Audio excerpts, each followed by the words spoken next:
Это будущие избиратели. Научиться делать выбор им нужно уже сейчас. Знают ли они свои права, умеют ли ориентироваться в бескрайнем море норм и правил поведения, установленных государством. Это предстоит выяснить на сегодняшней викторине жюри.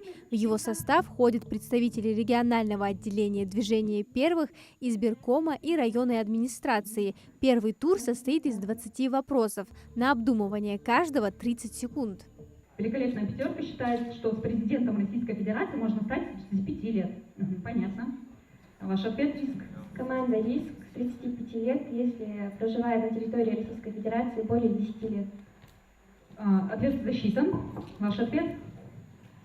Команда «Свет Федерации» 35 лет. И все команды вновь правильно ответили на вопрос.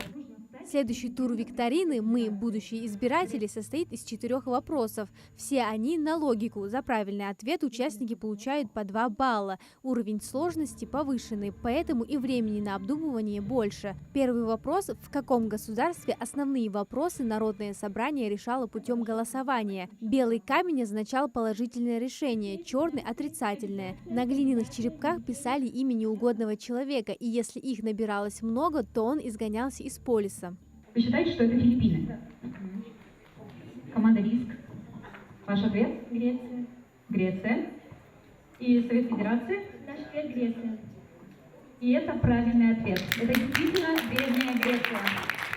Голосовать пока школьники права не имеют. Кто-то из ребят придет на избирательные участки лишь в следующем году, а кому-то 18 исполнится через несколько лет. И тем не менее, они уже разбираются в порядке проведения выборов и знают, кто и в каком возрасте может отдать свой голос за кандидата. Если каждый будет относиться к этому более серьезно, наша страна будет более процветать, развиваться, будут много чего интересного.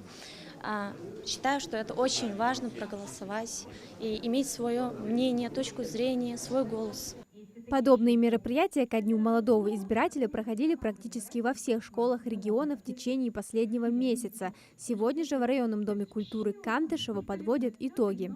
Молодежи очень интересно это бывает. Мы были во всех школах, там ребята очень активно принимали участие, огромную пользу приносит, потому что ребята узнают для себя очень многое. Иногда смотришь на них и думаешь, это готовые избиратели, это готовые члены участковых комиссий. Мы, иначе говоря, готовим себе смену. Победу в викторине одержала команда «Риск», представляющая первую школу. Их ждут кубки и грамоты. Подобные мероприятия направлены на то, чтобы ознакомить молодых и будущих избирателей с законодательством, привлечь их внимание к федеральным и муниципальным выборам и, наконец, повысить у молодежи гражданскую ответственность. Амина Зязикова, Сулейман Костоев, Магаз 24.